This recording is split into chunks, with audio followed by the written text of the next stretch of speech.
community that has a question about what we do, or even about what's happening with their trees at their home. So about 3 years ago, I started this position. I'm the first university arborist here. And in the interview, at that time it was Sherwood Wilson and Dr. Chris Kiewis, our current VP. And they said, what would be the very first thing that you do? And I said, well, I get to know everybody. And they said, yeah, but everybody says that. What would you do?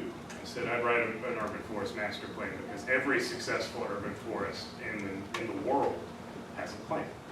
And that plan is guided by the community, and it's guided by the resource, because we get to decide what it looks like. And they said, great, let me see that. And then a little while into the job, Dr. Kiewis remembered it, and he emailed me and he said, I'd love to see that. But it's been a lengthy process. It's a long document to write. And largely, an urban forest master plan is an advocacy document. It shows the public, it shows constituents, it shows stakeholders the importance of their trees, because these are your trees, but also what it takes to do the work necessary to care for them. And that's the big ask. Okay, so this is the master plan. It establishes a vision. And then we'll also talk about a management plan, which is the nuts and bolts. What trees get pruned when? What trees get removed why? And that's in process as well. Any questions? So our agenda, I'm bad at this. I'm a casual person. This is a costume. I'd rather be outside. So who are we? What are we doing? We're going to go over that. That'll set the stage for the stuff that I really need to hear from you. The challenges. That'll really set the stage for what I need to hear from you. This may illuminate some things that you didn't know. Pathways to face those challenges. And then ideas and opportunities. And that's when it gets pretty boring. There's going to be a lot of text.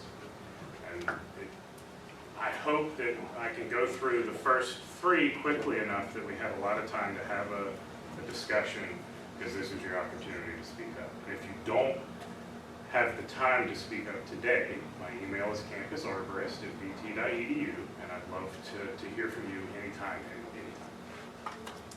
I'll get back to you on Monday if you know. So trees and urban environments create places. Those places are gathering places, and places where people meet, where people live, where people learn, where people play. And those spaces, those trees require maintenance, planting. It's not just planting trees and hoping that we can prune them later, but did we put the right tree in the right place? And that's intensive management. These are some of the services that the trees here at Virginia Tech provide to us. In 2018, an inventory of about 9,000 trees was analyzed with iTree Eco, a software suite that models tree structure and environment to calculate the services that they provide to the public.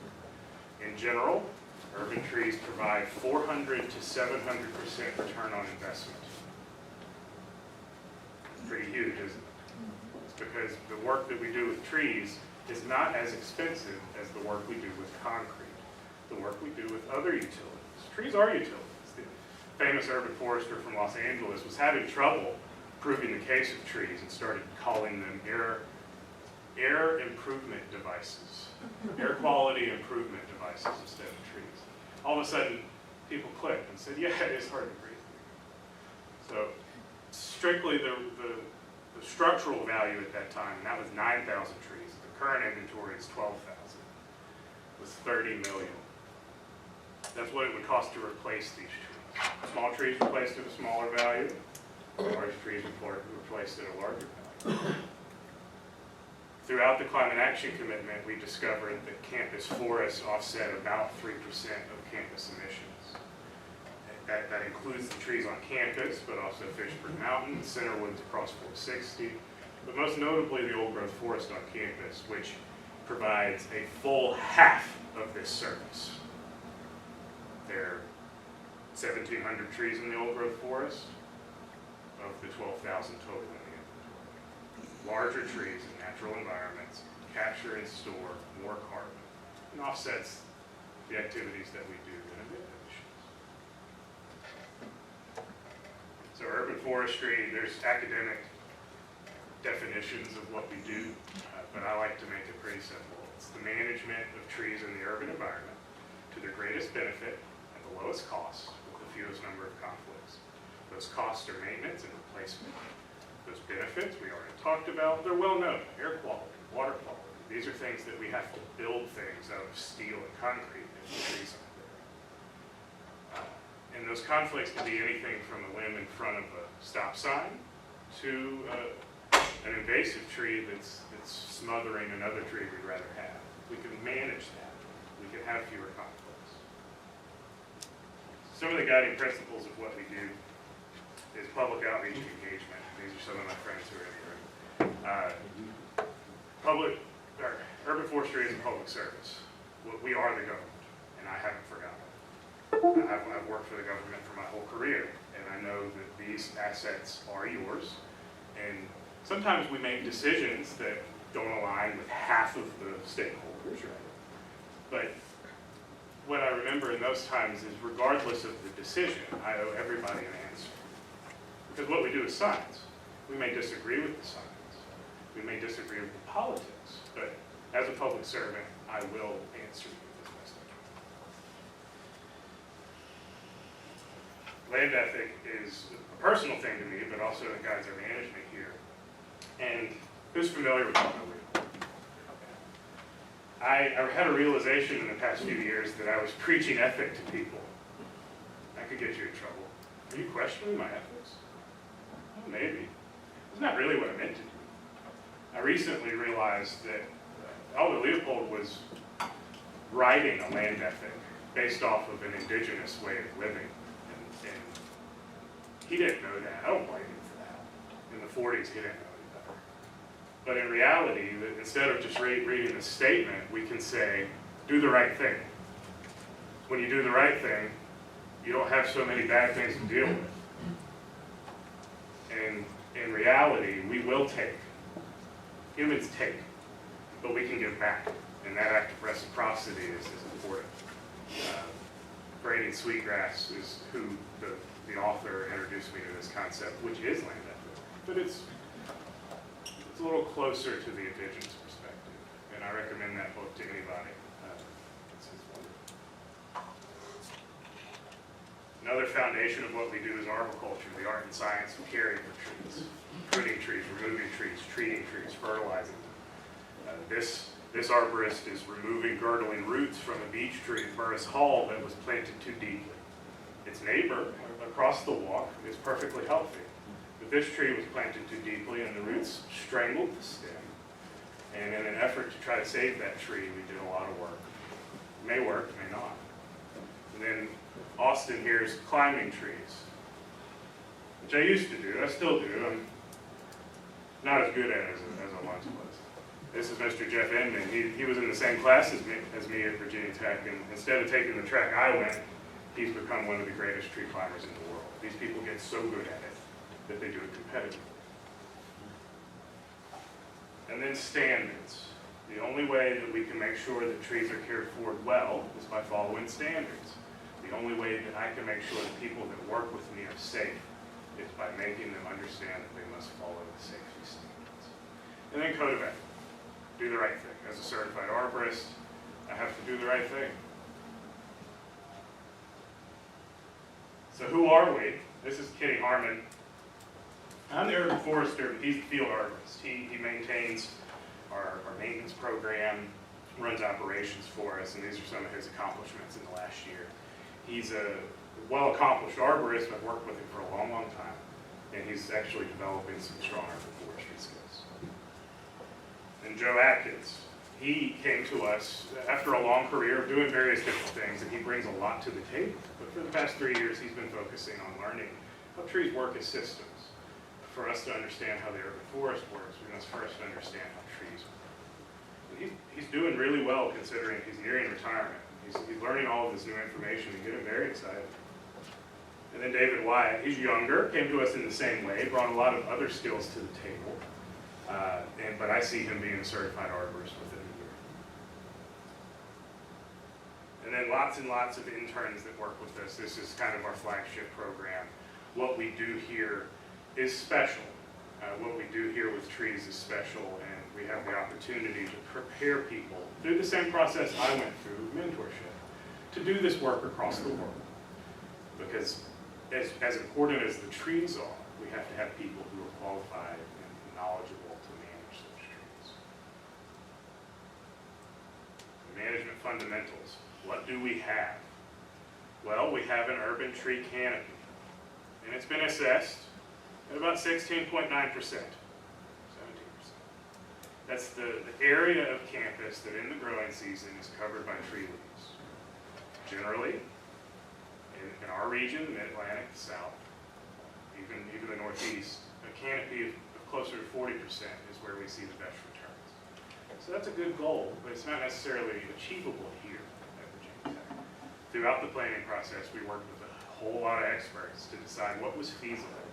We decided that 25% is pretty reasonable. And that's what's included in Goal 4 of the Climate Action Plan. And that's how this connects to the Climate Action Plan. It's not just because trees are important. It's because the Climate Action Commitment set a goal. But as of now, we don't have a plan and are not budgeted to reach that goal. This is what this plan is. And then we've got about 12,000 trees spread across the campus. This analysis of canopy by district was done in the short term while we're developing a management plan to help us decide what districts need trees the most. What trees already have, or what districts already have trees? What districts have few trees but lots of plantable space? It's pretty simple. So this is the vision. And I'm hoping that this represents what you want out of your urban forest. If it doesn't, please speak up.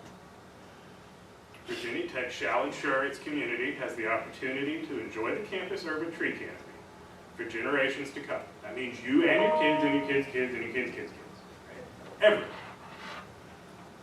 Through adaptive, professional, ethical, and sustainable management of the urban forest located on university properties. Is that agreeable? Is anything missing? Other urban environments, cities and towns, must think about equity with the canopy. There are problems, systemic problems in urban forestry where communities that are served have a lot of tree canopy and enjoy those benefits. Communities that are underserved face those struggles where they don't have the services. So other urban foresters have to add some equity. But here at the campus, we can say certain districts, trees are more important. But is anybody underserved? That's something I'm on the lookout, and if ever you feel like you are, please let us know. Any notes? Gwendover's taking notes. Yeah? I did one. Could you go back one slide? Yeah. Can you clarify what plantable space means? Plantable space, this analysis was done by the urban forestry class in 2021, I think. Maybe 2020. No, because I spoke to the class. 2021. We created a rubric. The software places a dot on campus. And you say tree or not, and that's how it calculates canopy. It puts it at that same point. If it weren't a tree, it might be plantable. If it's not a tree and it's not impervious, it might be plantable. But we had to set some certain cultural expectations. Tree shouldn't be planted in the middle of Strubles Creek, right? Tree shouldn't be planted in the middle of an athletic field. And we created a certain distance from hardscape that was actionable, right? And we created a certain distance from the middle of the real field. And other cultural places where planting is inappropriate. So that's how we created the system that calculated plantable space. Yeah? Jamie, the pink section over there leads up over a forest. That's right. So that space is managed independently of the rest of the campus. Oh. We include those trees in our management, but we're not calculating plantable space in a closed canopy. That's under plan. And we can assume that it's 100% canopy, minus those little gaps. Yeah. From snags. You've certainly been in the sun when you volunteered. Yeah. So how do we get? We set a goal. We know what we have. Well, I call it adaptive and integrated urban forest management. Adaptive, because a plan is only a list of goals unless you're adaptive. Our forest grows, our forest changes, the climate changes. We have to adapt to that. If we don't adapt to it, our goals may not be reached. And then integrated, because here at the university, and different from other urban forests, we have a wealth of knowledge in our community, more so than other communities, I like to say. So we have the ability to work with those who have expertise in what they do, and integrate that into our management process. So we assess the resource, that's our inventory and our urban tree canopy analysis. We engage with the community, that's what we're doing today. We plant trees, we maintain trees, and then we continuously monitor what we're doing, and we adapt as necessary. What are some challenges we face? That's a picture of an ash tree. Who knows what's endangering our ash trees? Yes? Emerald ash borer. That's right. This is a tree on the drill field that we're actively managing to prevent its destruction by an invasive pest. Is it currently being bothered by the pest? Oh yeah. So one of the biggest challenges we face is people don't know what we do. People hear arborist, when people hear forester, they think I'm out with these folks in the woods with a crosscut saw. And honestly, I love that work. But in reality, urban forestry is all of these things. We do public administration, we do urban planning, we do a community outreach, of course, natural resource management. Everything down to knowing what our trees need most, which is soil. And then routine and responsive maintenance is currently underfunded. We are responsive only. We go to tree and solve problem, right? Well, routine maintenance is the goal of most urban forestry programs. Some do it well, some are still working towards it, and that's our ultimate goal. To manage trees to their greatest benefit, we must visit them, inspect them, and take care of them on a regular basis. So what do we have? 11,431 trees last time I checked. We're actively inventorying new trees every day. Those trees are appraised, assessed at more than $30.6 million, and we have one small team to take care of them. This tree took that team 3 days. We have nearly 12,000 trees.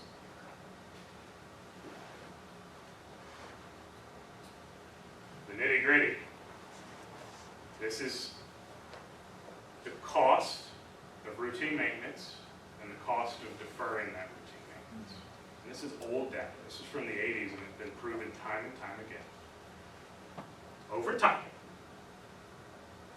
as the interval between last pruning increases by years, the condition of trees goes down rapidly.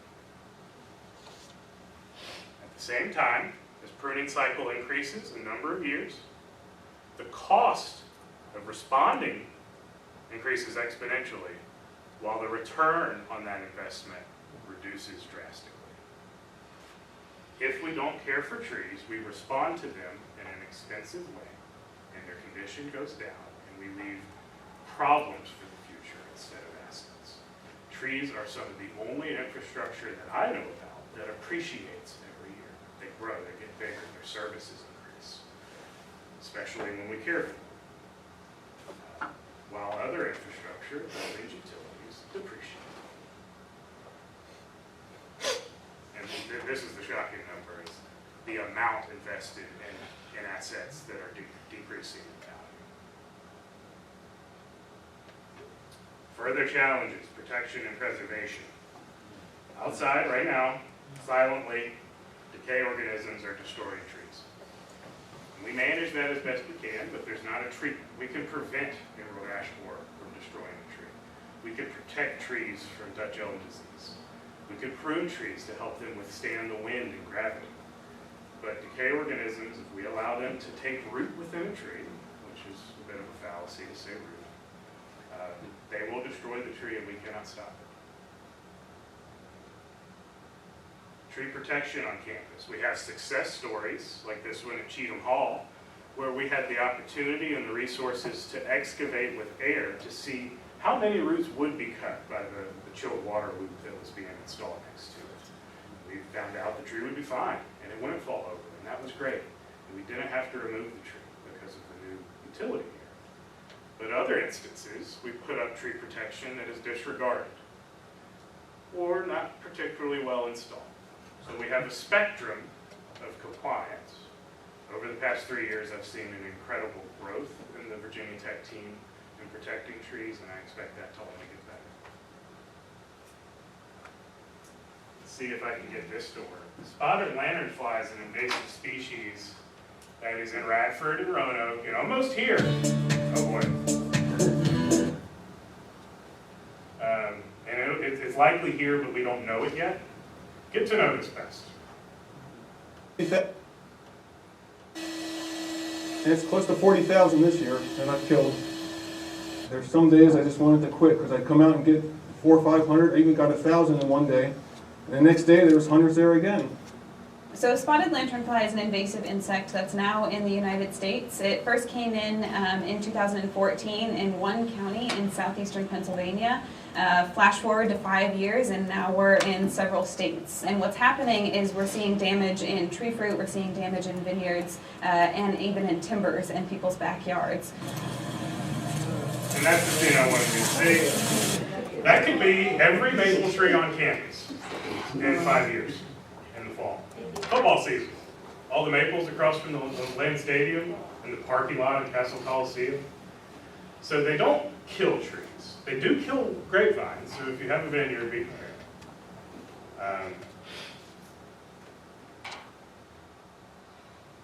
So Mr. William Parrott's been developing over the past few semesters a preparation plan, because this is a nuisance. The thing about these pests, oh no, where'd it go? Oh no.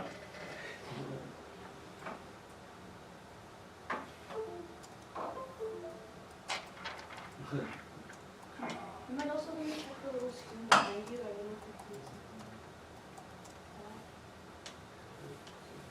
don't know if it's because I know some of them Help. I've been trying to see back down again, see if we restart the system.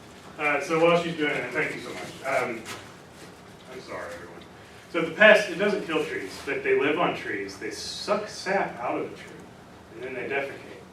And in mass numbers like that, that's a huge maintenance and nuisance issue on campus, or any urban environment.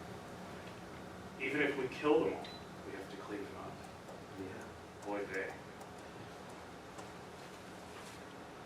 There was a projector on the wall over there that just flashed on.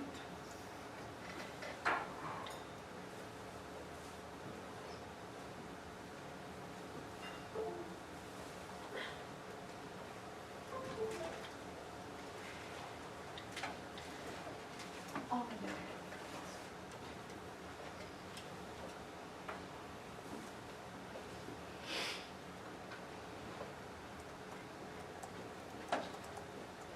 I don't know what happened. I think it's okay on the computer. Help.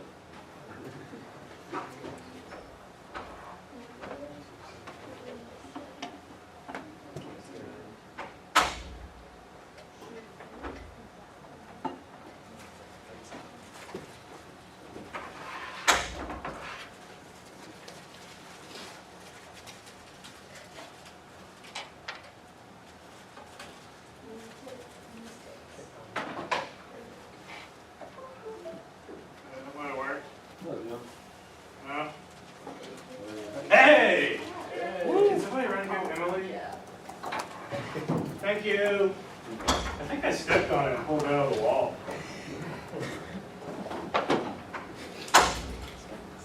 So the reason I'm telling you about spotted lanternfly is so in 5 years nobody comes to me and says, "Why didn't you warn us? It's disgusting." Well, I have been talking about it. Might cost us $45,000 a year to kill this pest. That's just to kill it. Yeah, What eats it wherever it came from? What's its predator? almost nothing. The interesting thing about the pest, and Will and I have been learning a lot about it, is that it moved to Korea, and they've been able to track how its population expands and contracts. And that's tracking very well to the same way where it entered this country in Pennsylvania. But they're actually finding that there may be some natural pathogens in America that kill it. So they're seeing a decline in the population in Pennsylvania after 12 years, Will? Something around that, A yeah. lot. So it's still going to peak, but lots of people are working on how best to kill it. Which it's harsh language, but I deal with a lot of pests. We built a fence to keep the drunk cattle out of the old growth forest, and largely it works. These people are crossing a barrier to take a shortcut that endangers one of the old growth white oaks on campus. But when there's a cop standing here, they don't. It's almost as though they know what is right. But we're in talks with Chief Tab right now on how that fence can be expanded or used differently to better protect the forest. And these people, they are not prepared. They have not eaten enough this day. They have had a little too much to drink maybe. They're not dressed for a walk in the forest. It's just untenable. So pathways to deal with those challenges. We have essentially 3 priorities. Actually, Jay Stipes once asked me, what are your 3 priorities? I told him, hey, nobody's asked that before, so here it is. Safety. Trees can be dangerous. We can reduce that risk through management. We're doing that pretty well right now. Partnership. Happy to say many of you in this room are partners of ours. That's going well. But capacity, in red, is what we need. An investment of resources. What I do is stretch pretty thin. Why did it take 3 years to write this plan? Well, we've got a lot going on. We have very limited staff and our equipment is completely inadequate. And we need to transition from responsive maintenance to proactive maintenance to steward our public dollars better. And this is a picture from the Seattle Japanese garden. And this is an opportunity to kind of set the expectation. I had the opportunity, Will and I both met Asha. He's pruned every tree in Seattle's Japanese garden, every year for 50 years. It's maintained at a very high level. They built a bridge over this pond to get to this tree on an island. And I had the opportunity to hear his philosophy. It was very special. And that's not what we're asking to do. We don't want to prune every tree every year. We don't want to maintain a Japanese garden. We need to prune every tree every 3 to 6 years. We need to inspect every tree every 3 to 6 years. It's not the difference between mowing the drill field and mowing fancy stripes on the drill field. It's the difference between mowing the drill field or not and having to brush hog it at the end of the growing season. That's a fairly good analogy. And I'm not saying that the stripes aren't pretty and important. It's just a good way to describe how what we do is similar to other businesses. Trees get bigger. We either make a small cut now or we make a big cut later. And that wood is heavy. It takes more diesel to move it. So this is the Urban Forest Master Plan. We completed our department review of the plan in 2021. The Arboretum Committee reviewed it in 2022. And now today, this is your opportunity to tell me what you think. These are pathways towards our challenges, right? Our Urban Forest Management Plan has been funded by the Virginia Department of Forestry, and I'm happy to say that Bartlett Tree Experts and one of the foremost consulting firms in the country, Fort Science, is developing that plan for us as we speak. A 10-year plan for how much it costs to do all of the work that needs to be done.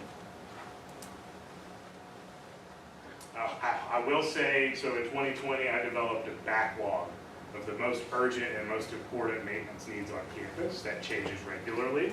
The assessments I do in the old growth forest change that plan every fall. But the university has invested in resolving the great majority of those issues over time. But they could have been avoided if we had maintained those trees right. We're seeing quite a lot of progress in the old growth forest. We have identified risk and removed it. but at the same time, we're planting trees. This Saturday, please join us at 10 a.m. to plant some trees in the forest. It's Arbor Day, everyone. The challenges continue. Last year, we finished. These two people helped with it, a complete inventory of every tree in the forest, 4 inches and bigger. That's 1,711 trees. It was a huge effort that deserves respect and a lot of reward for you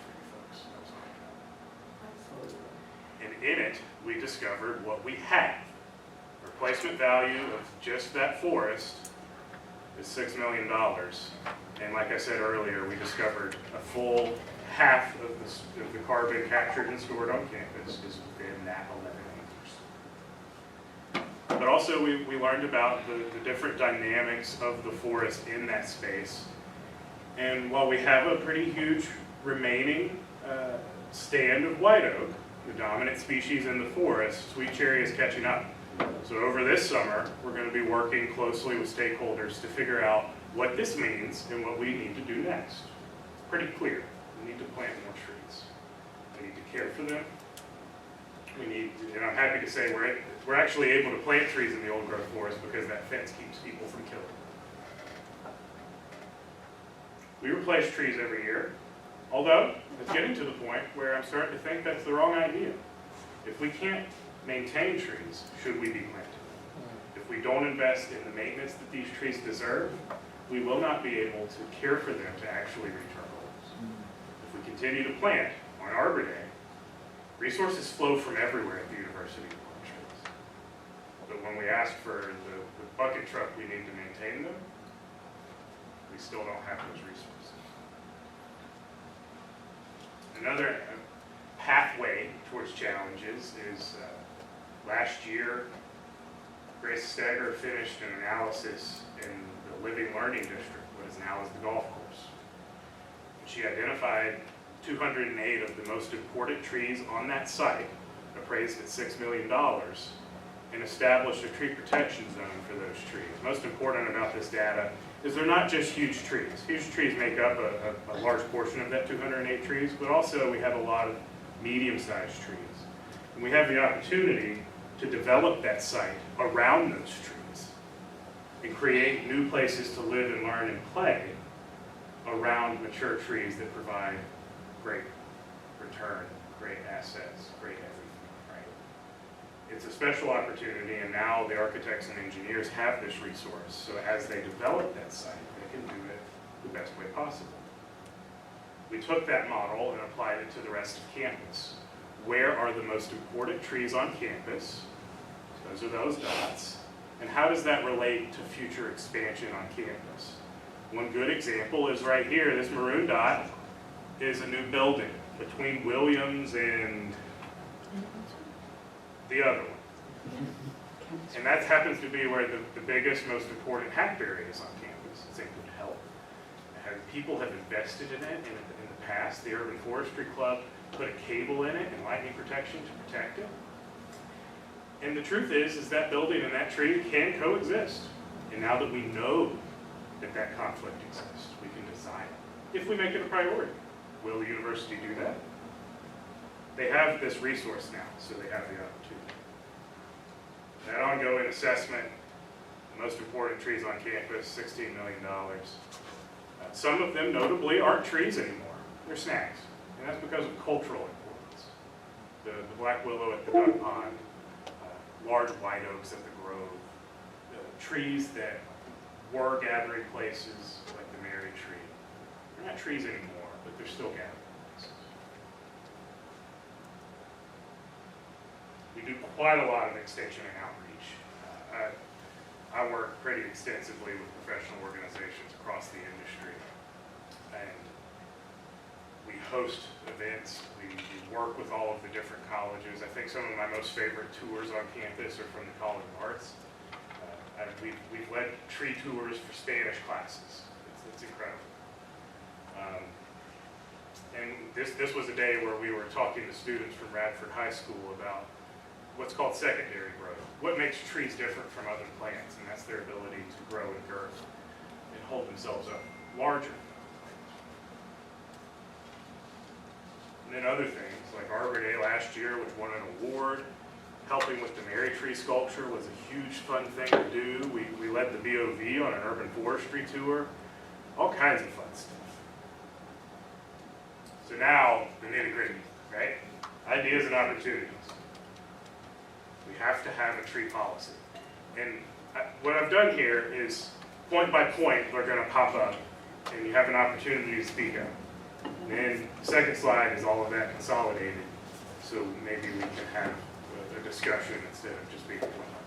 Please speak up. So we're going to set our canopy goal. Climate Action Commitment did that, but we have no plan towards it. But we do. It just has to be adopted. We have to establish standards of protection. So far, that's been successful. Most of our standards are housed in the design and construction manual. When this plan is finished, it will be housed in this plan. We have to commit to tree maintenance. We're going to talk about how much that costs later. We need to protect and preserve historic trees. We're doing okay at that, but we did lose the two biggest Freeman maples on campus and a 100-year-old yew tree in front of War Memorial Hall several weeks ago. We have to replace trees at appraised values. We've set precedent for that, but it has not been adopted universally across the university. We need to implement urban forest master planning. This is our first plan. In 5 to 10 years, we need to reassess it, decide where we're going, decide what the climate can support, and make a new one. We have to require not just tree protection, but soil protection. Trees cannot live without soil that is hospitable. Several analysis that I've done across the campus has determined that a lot of campus soil is inhospitable to plant life. Even the turf can't live very well. And that's because of the practices involved with development and construction, which can be changed. And we need to empower our department to enforce this policy. Not implying how, but we need to work together to make sure it's respected. Any questions on this point? Did I go too quickly? Yeah? Will this policy include any information on what to do with trees after they're cut down or after they die? What are we doing with that? That's in the conservation section later on. Okay. Any more? Yeah? What is your perception of the degree of university support for the trees and the tree canopy? It's a very good question. Everyone loves trees until it costs money. And that I understand. I've been here a long time, so I was here when Stadium Woods was a subject of debate, but I was also here when the landscape was viewed as long as it was pretty, we didn't care. And so I'm actually really kind of curious. It was amazing when you were hired, and we celebrated. But I'm actually rather curious about how does the university how is the university kind of looking at this at this point, the powers that be? I'm not sure that most of the powers have seen it, Okay. which is why That's it's fair. important that now all of you have spoken. We can say that the community supports this. And maybe the Arboretum Committee writes a letter, and maybe all of you write a letter. A respectful letter. Question. Yeah? This may come up later, but do we have a policy now that says if we build a building and we have to take 3 trees down, we have to do something else to replace them? Is that part? No. Indeed, other universities, their tree policy is as simple as that. Lose 1 tree, plant 5. Lose 1 tree, plant 10. But that doesn't account for the tree that was planted at War Memorial when it was built. That's a cultural importance. And it was the largest yew tree I've ever seen in my life. In Europe, they get to be 3,000 years old. But it's the largest one I've seen in America. Those things are hard to calculate, aren't they? Yeah? Where do you see a home for this policy existing? Like, is this something you want to run through shared governance to get sort of the broader support of the different constituencies of the university? Is this something that we should build into the design and construction manual a little bit more robustly? Do you have a sense of where you want this to be housed? This can be a POP for CPIF first. Yep. And after that, I think it deserves BOV acceptance.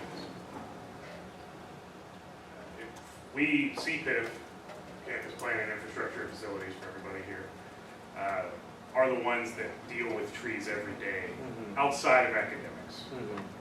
Those stakeholders have a say, and you can trust me, I'm in close touch with them. Mhm.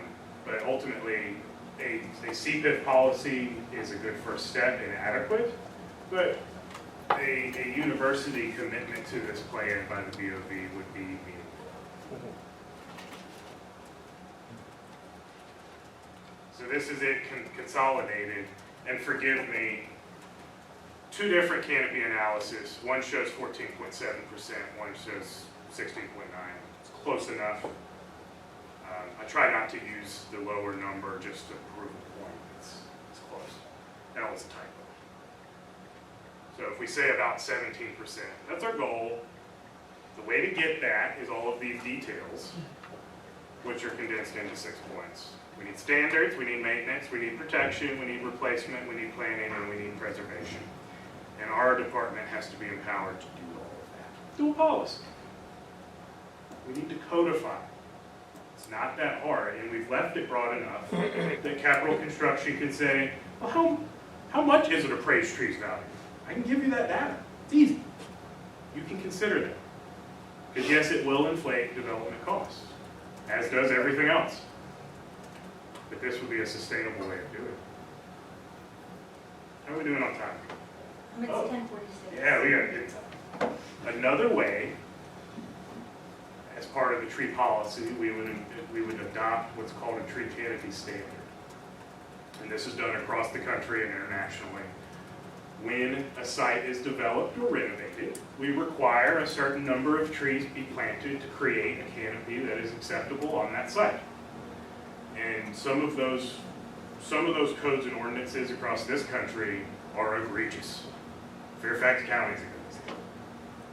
Other ones are approachable and understandable and easy to use, and they see better results. Where I worked in Roanoke for a long time, our policy, our canopy standards were old, hadn't been updated in 25 years, and we saw, because it was not adapted, that throughout development, there was an inclination of developers to plant the tree with the best bang for the buck, red maple. You get a huge canopy credit for it. You can get it for $99. It doesn't matter if it lives. They can apply. So I took an example from Portland, Oregon, who's doing it very well. And we don't give a tree rating or credit by species, because that would encourage people to, again, get that best bang for the dollar. The way we've written it is it encourages diversity, which is important. And this is how we've done it by district. Districts with more plantable space can handle a larger goal on each site. Districts with less plantable space can handle a smaller goal by site. It's pretty simple. Are those percentages at some time in the future, like a standard when the tree has grown to a certain Yeah, size? we're going to talk about this. So Okay. trees rated as small canopy trees are given 300 square feet. Large trees, 1,000. And again, that gives the architects, the landscape architects, the opportunity to choose among our list the trees that would best complement the landscape and the site, while still complying with our standard. And then most important is if we give trees the soil they need. Silphicels are a structural element that we can install underneath parking lots and sidewalks and buildings that allow soil to remain loose and accessible to plants. So we could have a hole in the sidewalk that's 4 foot by 4 foot, but that tree has access to as much soil as it needs to be successful. And it's relatively expensive only because we're comparing it to a 4 foot hole in the sidewalk that is strictly 4 by 4 to a hole in the sidewalk that is then connected to soil volume across the site. Does that make sense? So we've, in an effort to encourage that, because throughout development on campus, these silphicell elements are always removed from the plans. They've been pitched at least 3 projects in the past 3 years that it is value engineered out because they have not done a full accounting of the value of this infrastructure. If we have a tree that has access to soil, it will be more successful than a tree that does not have access to soil. and will then pay off the investment in the structure. Now, do I have that math? No, I don't, but I know it's right. And I hope, and that's kind of the best thing about silva cells, is they're fairly new technology, and there's a lot of research. Town of Blacksburg has some on College Avenue. Right across the street, we do not.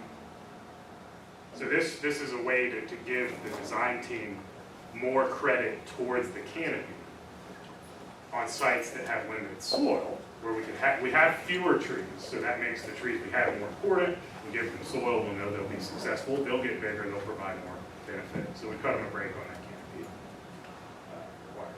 Does that make sense? It's kind of a complicated concept. We need staff. We got to do the work we do. So there's me, there's Kenny. Kenny needs a colleague that works with plan review, that works with administration, that works with public outreach, that works with inventory and analysis. We don't have that position now. These are the positions we have. We don't have these positions. Right now, we don't even have a full tree crew because we don't have tree crew leaders. Almost every job we do requires 3 people. There's a person with a saw. There's a person on the end of a rope. And then there's somebody making sure that the drunk cattle on campus are not walking under the wood that's about to fall. That's 3 people. So we need true crew leaders. We need a whole new crew. And we need the natural resource specialist who can work on things like the incredible invasive species problem in the old growth forest and along Strubles Creek. Those aren't trees, but they have the poor conditions of the ecology along Strubles Creek have incredible implications to the ecology across the properties. So again, no more graphics. This is line by line. Your chance to speak up. Am I going too fast? Does anybody have anything to say? I did make it a little easier. It used to go point by point. When we did it with our department, it was a little more granular. So we're master planning. That's in process. We have a storm and emergency response procedure. And we have a funded urban forest management plan that's in process. We have tree care standards. Most of those live in the design and construction manual, but they really should be part of this plan when it's adopted. Tree canopy requirements are in process. I imagine the architects in capital construction are going to have a lot to say about that. So we'll hash it out and come up with something that's valuable.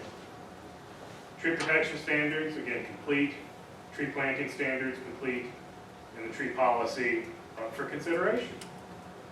This is the path to do what we do, and it's the path to be the very first accredited urban forest program at a university in this nation. Go ahead. You mentioned a storm and emergency response procedure. What does the day after a major windstorm look like for your team on campus? That could mean a lot of things. So major, a thunderstorm in July is major, but a derecho is completely game stop. Okay? So we stop operations, assess everything, come up with a plan, solve the problems, resolve the issues. Things are prioritized by space on campus and by location. If we have something as serious, and I'm happy to say we haven't had an ice storm or a derecho in the past 3 years, although I'd say we're due one. That's when there's all hands on deck. We'll be calling our contractors, and Kenny and I will drop everything, make plans, and solve everything as quickly as we can. Generally, so I've been doing storm and emergency response for most of my career. We will establish a place to leave debris, like chicken hill parking lot, which improves our response rate instead of dealing with things like we normally do, tidying up and cleaning. We come back later. Does that make the picture okay? Yeah. What's the current process? So when we're building a new building on campus, a new building goes up, and oftentimes, and I realize there's a landscaping plan that's associated with that. But when I go and when I look at what happens to that landscaping a year after building construction, 2 years, sometimes I wonder, like, it seems like those trees aren't doing so well. So what does that process look like now, and is this going to address, is the idea that this is going to help address some of that, that we're thinking longer term and actually put value into it? I am part of the design team now, so we're planting the right trees in the right places. Also, my team manages all tree installation on campus. So I hope that you see better results in the next. But this is over the last 3 years. That's right. Okay. So you will be seeing So better like my results. building's 8 years old, and it's Yeah. like, huh, okay. And I'd say your chief complaint there is the soil quality. Essentially, standard practice on capital projects recently, or in recent past, has been stripping of the topsoil, complete compaction of the subsoil through the operation. And that is not resolved. They put topsoil on top, they plant trees. That's called a hard pan, so there's no drainage. People who farm are familiar with that concept. So the trees suffocate to death.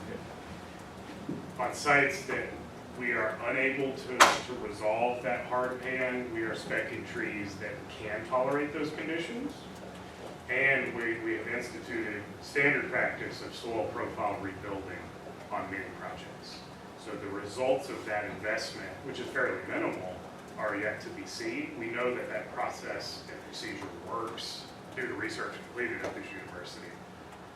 But I'm not sure the procedure is actually happening to the best of its ability, because we have contractors doing it. So that's an opportunity for us all to learn. I hope that makes the picture for you. Yeah, I didn't know. Sure. Another Any more? quick question. Yeah. You may be covering costs later, but just to give us a We are. ballpark, on a standard new building that maybe costs $75 million, how much are we talking about to really do a good job with trees? Is it just a The landscape slight- architect has an anecdote about that. No matter the value of the development, we get $100,000 to install a landscape. That's been like just the line item budgeted by capital construction to this point. And honestly, that's enough. We have plenty of trees. There's more trees at CID that I'm comfortable with. Some of those are going to have to come out because of conflicts. They're too close to the building. There's just more nuance to it. It's not expensive to plant trees. It's not expensive to maintain them either, when you're talking about $77 million castles. So planting plan, it's in process, that's part of our management plan. Tree replacement, if we replaced every tree on campus that we lose, it's $150,000 a year. It's not budgeted. To reach our 25% canopy goal, we have to plant an additional 250 trees every year, or 750 trees. Is that feasible? Yeah. Is that on top of the replacement number? Okay. So 1,000 a year. 500 going in this year, our last planting season. Yeah. This is another funding question, but about canopy expansion. I know that the USFS got a lot of funding for the Inflation Reduction Act. Will we be seeing any of that? We're going to talk about that. Emily, you had something to say? Yeah, so if we're losing 250 trees each year, what are the major costs? Is it pests that we're losing it to? Is it weather? What are we losing our trees to? Pest and weather. Okay. Yeah, you're right on track. So most of the trees we lose are dying in place due to bad soil conditions, so that's the primary culprit, abiotic stress. And then the biotic stress comes in disease and pests. And then we need more planting space on campus. And the planting spaces we have to be higher quality. So we have healthy trees. So the tree protection inventory is no longer needed. That's that legacy tree project I talked about. It's in process.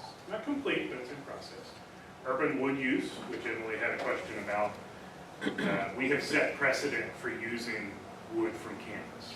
We've been using wood for wildlife purposes for a long time, even more so now in the past 30 years, leaving standing dead wood where appropriate to feed insects, which feed wildlife. But also we have the opportunity to use resources, high quality wood from campus to make assets, like the Mary Tree sculpture at the duck pond. And through the precedent we've set with that, and we have a CPIF procedure now where I can provide wood to people like Yazi in the back who's using it for her research. And before, we weren't able to do that. The procurement office wanted us to auction everything off. So now, as long as the wood remains university property, it can be utilized. Right now, I've got 16-foot long, 5-foot wide white oak boards from the grove that I've been trying to get somebody to make something out of. And I think at some point they're going to want a board table for our building.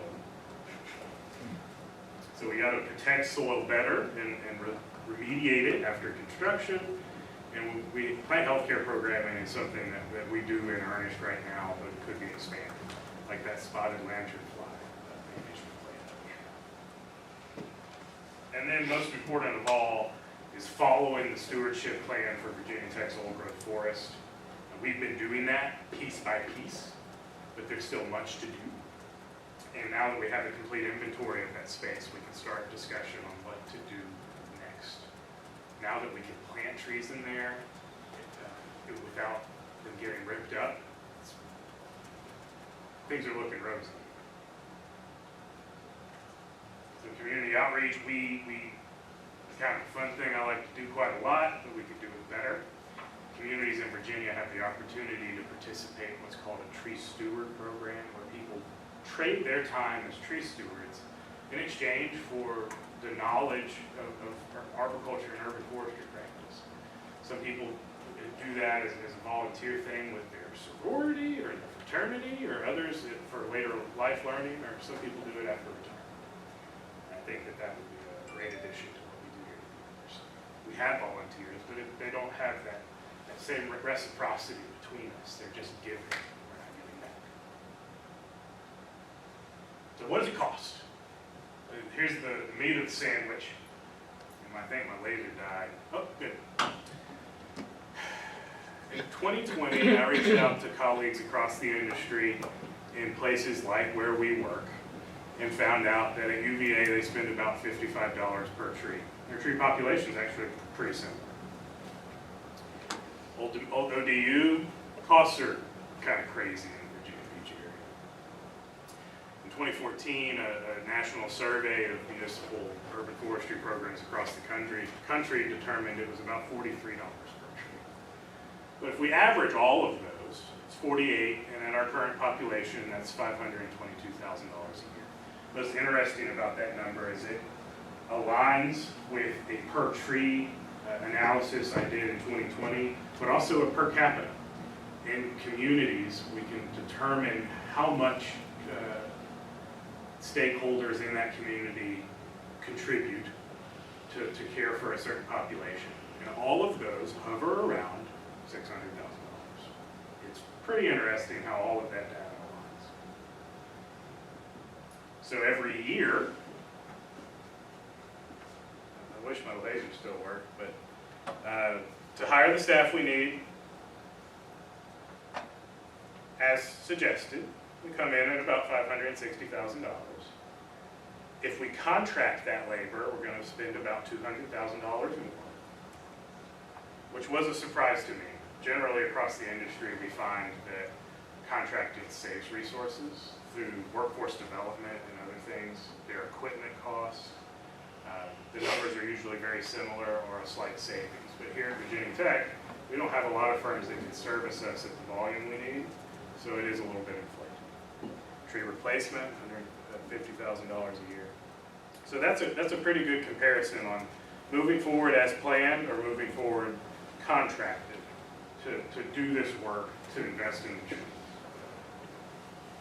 This year, our critical needs request was submitted. I hope it's under consideration, to hire the staff we need, to contract the period between hiring and training people so we can still be productive, but also invest in all of the equipment we need. And yeah, that's $900,000. We've asked for about $1.1 million every year since 2019. So that's a sandwich, that nasty bit in between this last part. Oh yeah, sorry, go ahead. And how much do you get out of your request? Or have you gotten? 2021, we got close to 600,000 all contract. Just think of that as a one-time investment. Staff is a line item every year. And then last year we got $250,000, about half of what we got the year before. And all of that's contract. We spend $4,000 every year just on data to maintain our tree inventory with remote devices. We spend about $16,000 on tools and equipment, chainsaws, oil, things like that. All of that's coming out of that same budget. And what I have left, we've been resolving that backlog. Contracting people to remove dangerous trees, prune trees, things like that.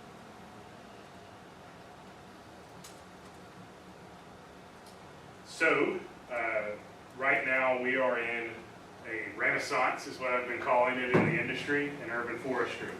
The United States Forest Service received 10 times their normal budget through the IRA, Inflation Reduction Act, to invest in urban forestry across this nation.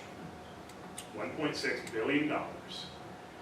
And those funds are earmarked as part of the Justice 40 initiative to be spent and invested in communities that are underserved, which Virginia Tech does not meet. We don't meet that criteria. But we have an angle. Here at Virginia Tech, we train our arborists and urban foresters to go work in those communities. We have a robust workforce development program here, people like Guinevere and Will and other interns that aren't here today who have been learning about what we do, and when they graduate, they are better prepared than, I would like to say, any other urban forestry student in the nation. Yeah. I just want to say a year ago this time, I had just learned about urban forestry or like being an arborist in general, and now in June I'm moving to Seattle to become an arborist through this program. So our angle, which is supported by our Virginia Department of Forestry, is to develop a formal internship program. What we do is very friendly and organic. Faculty recommend students. Some of them get work. Other people who aren't even, who come out of the woodwork, who show potential, can work with us and learn these skills. But it's not reaching everyone who could be involved. Like students in other universities or people who aren't engaged in academics. You do not need a college degree to be an arborist or an urban forester. Now there is debate about that. I have one. I appreciate it. I'd like to think it gave me a leg up, but it is completely possible to learn this trade, learn this profession in the field through internship. So, and working with people at VCU and VSU and other universities across the state, we can develop an internship program where students from other institutions can come here and work with us for the summer to learn a profession that they could do for the rest of their lives. And we can reach those people who aren't in the Virginia Tech community. Make that program bigger, make it better. In addition to that, an apprenticeship program. Interns are likely to become urban foresters. Apprentices may just like to be arborists. And I think that there's lots of people in this area who could do that work and work with us and develop into really great arborists through an apprenticeship program. So we've added this component, this new program, to the Virginia Department of Forestry's application to the IRA process. I'm told we heard some news about that last week, but Laura didn't want to tell me about it yet. And if we don't get it through that process, we're preparing to file an application in June. It's a big thing, and I think it's part of what makes what we do here special. Urban forests are important across the globe, but here at Virginia Tech, ours is special. Not just because I say so, but because we have the opportunity to, first of all, we all work at one of the only accredited urban forestry academic programs in the nation. It's one of the very best. And I take that seriously because I've seen myself and others in the industry compete better in the job market than other people. But also, we have a long history here at Virginia Tech that isn't even arboriculture. Jay Stipes, in the center photo there, is showing Grace Steger, an intern of ours, how to use a tree injection technique that he developed in the 70s. He invented this new technique. He is personally responsible for a technique I learned when I was Grace's age, and now she learned it from the man who developed it. That is what's special about Virginia Tech. Any questions? I can go back to different slides. Go ahead. Jamie, this is great, and as I say, we've come a long way since Stadium Woods, I'll say that. You've got that perspective, don't you? But, I think of our, climate action living laboratory. I mean, this internship program, fits right into that. And it's really living too. So, I mean, that is what makes it. But it seems that, as most things, it's a lot about money. And I like the IRA connection, and I think that is great. But what other, possibilities have you looked into in terms of it? I'm thinking of maybe one group of stakeholders, which are alumni. What they love about Virginia Tech is, many things, but the campus itself and the trees are part of that.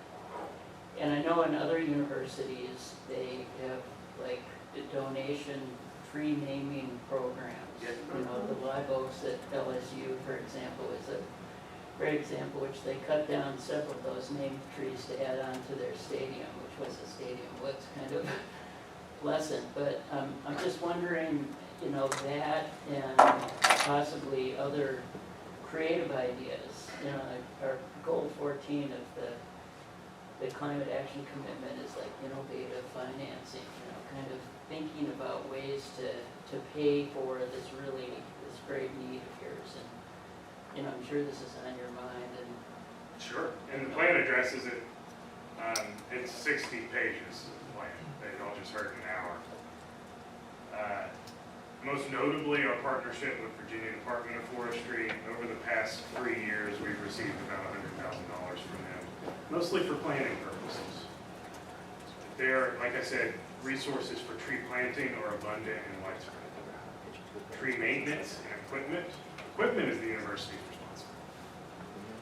And maintenance should be too. There are creative ways to capitalize on that. IRA is a historic opportunity to do that. But again, we are on the fringes of the intent of those funds. Arbor Day Foundation, again, mostly tree planting. Workforce development, I've got support across the industry. Different grant programs, USFS, everyone's interested in helping to do this. But the staff and equipment we need, that's hard to come up with from creative ways.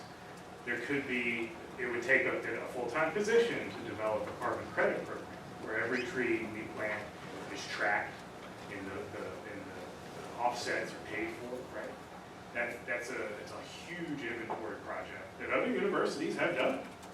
But it's a job in itself, and prioritizing that right now when we have trees outside that need care can be difficult when you have one position. The foundation angle you mentioned, I've asked our department several times for a foundation. We have people, so CNRE, when I host tours and programs, they take in donations from alumni and other folks. Those funds go to their foundation account because we don't have them. I have not gained traction for that. But apparently there's an audit against foundation accounts are not audited to the same degree that ours are. So and then urban wood. Just as they make desktoppers and other products for Hokie Stone, the same could be done with campus wood. And that could fund a great deal of what we do with that. Again, there's some legal loopholes. Procurement doesn't want us selling urban wood. Right? But if we had an RFP we had a program with a local sawmill and artisan who made these products, we got a certain portion of the proceeds, and the rest of them go towards tree maintenance. It's pretty beautiful. Indeed, there's models of that in the Midwest.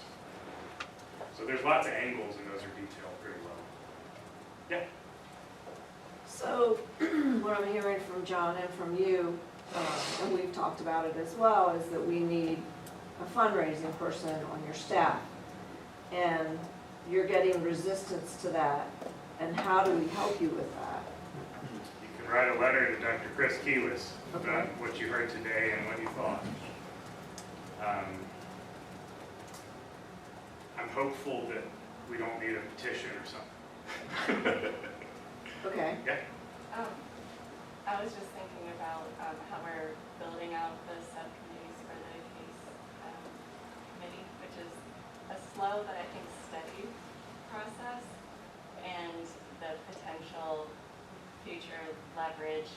I know that we're starting a new case subcommittee for goals 4 and 5 for existing and new building energy efficiency, but I think, you know, our case team would love to talk to you about like the goal 6 for the agriculture, forestry, and land development, like because the subcommittees are, membership is open to anybody university-wide, community, and that might be like a really good way to build, you know, a group that could have a good concentrated voice. We can talk about, you know, how you would envision that to be the best. I'd love to talk about it. Okay. Thank you. Yeah. And so I really enjoyed your presentation and the work that you're doing. And one of the things I wonder about, like with CBIF and Office of Sustainability, and I'm thinking about trees too, here is, it's kind of, it's like the Lorax, you know, who is the character that helps really, that people can hear the stories and resonate with and be like, oh, I care, I should be caring more about this and understanding it, right? And we have, there's art, like for the Virginia Tech students, there's and faculty and staff, there's articles that are pushed in Virginia Tech News and that sort of thing. But part of me wonders, like with all of these efforts that a lot of these passionate folks are doing across campus, is there an opportunity for some kind of cheerleader thing, like, you know, like the Lorax, if you will, to help share and resonate with the good efforts that you all are doing? Maybe that's already existing. I don't even know it. I don't know. But I'm wondering, like, if there's other, like when you travel and go to your conferences, how do other people tell their stories, and how do they reach out beyond the people that are really passionate about urban forestry? Tree stewards. These folks here. So urban foresters across the world are often seen as the complaining Lorax. Excuse me, what are you doing? Why would you harm this tree? But in reality, well, so I like to think that we're a little more rigorous than that. Although I'm sure that the people, construction workers are not happy with it. So not what? They're not happy to see them. Yeah, they're not. They know they're probably in trouble, and I'm trying to be as nice as I can. But in reality, these trees are yours. So you have the biggest voice, the one that will be heard by the administration. And sure, having someone like the people who saved the old growth forest stand up and contact the people who need to be spoken to, and say the things that you've already heard me say, it may be heard different. Indeed, I expect our urban forest management plan to be received differently because it was authored and fact-checked by someone else, not the tree guy, it was some other tree people. And maybe they're more accurate. So I understand your point. It's hard to recruit new cheerleaders. We have them already. I hope they feel supported, right? But making sure that those messages are heard in an institution this large will be difficult. I think the connection to the climate action commitment was probably the strongest cornerstone we have at this point. So all of you, I'm leaning on you. How can I support you? I have two things, but first, for those who don't know me, I'm Rebecca Paulson. I'm the Executive Director of the Friends of Stadium Woods. In 2012, we started an endowment fund with the Community Foundation, and we have funded 2 students to do research in the woods. And, you know, while we don't have a lot of money in our foundation, in our account, in our endowment, we could help fund interns. You know, we don't really have a mechanism to get that information out, but we have made grants, and we've mainly just been working with Jordan Metzger at the herbarium. But, you know, if there was some way we could help, you know, do that, we'd be happy to. The other thing I wanted to ask you, well, I know your focus is the trees.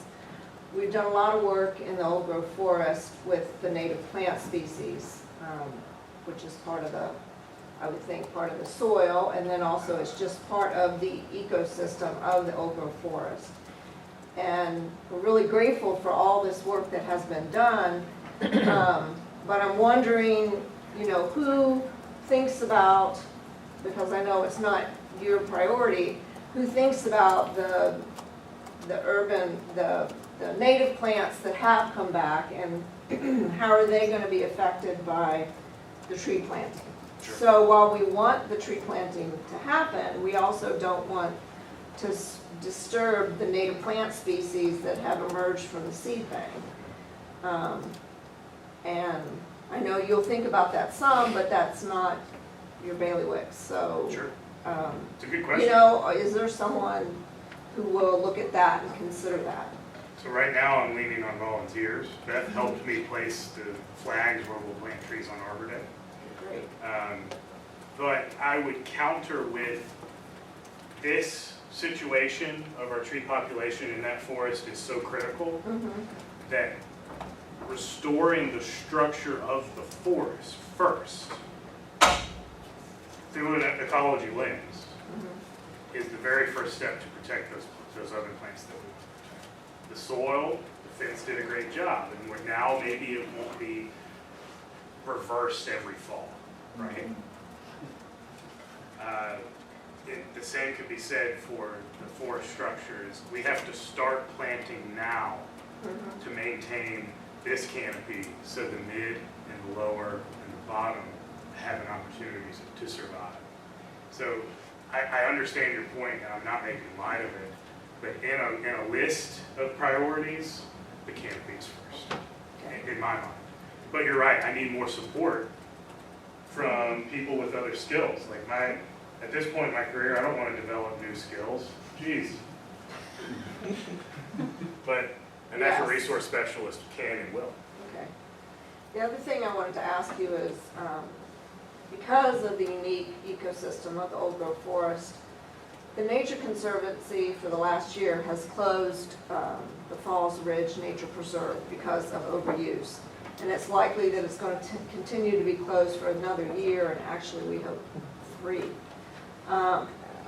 Is that something that you think could ever be considered for the woods, that it, you know, if there's further fencing, that there could be a, you know, like a no trample period where, you know, the trees and the soil and the plants would be literally protected for, you know, a year or 2 years, however long it would take to benefit the old growth forest ecosystem. I just don't want us to lose track of that it's a unique ecosystem, and it's, yes, it's all the trees, but it's, you know, it's so much more. So first, thank you, and thanks for being here.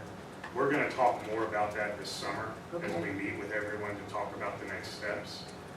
I think it's not out of the realm of possibility that there's different sites that are protected at great lengths, but closing the whole forest on this campus would be difficult. And I don't know if that aligns with our most of the community's wants and needs, right? It's a multi-use space. It's used for training, it's used for labs. For me to say, that soil lab you do every spring, you can't do it. You know, you find another place. That's not the nice thing to do. Is it at the point where it's so critical we need to? That's what we'll find out together. Okay. And I don't mean to restrict it from labs and research. Yeah, sure. I So think that's where it you gets know nuanced, right? Yeah. I know what you're saying. I think we're almost out of time. Does anybody have anything else? Thanks for sticking with me for an hour and a half. And we'll-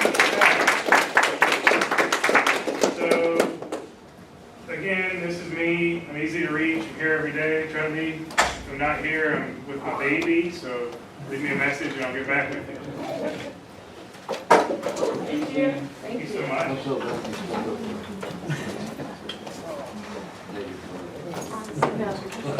We should have the trees. I got a flash drive. Does that help you at all?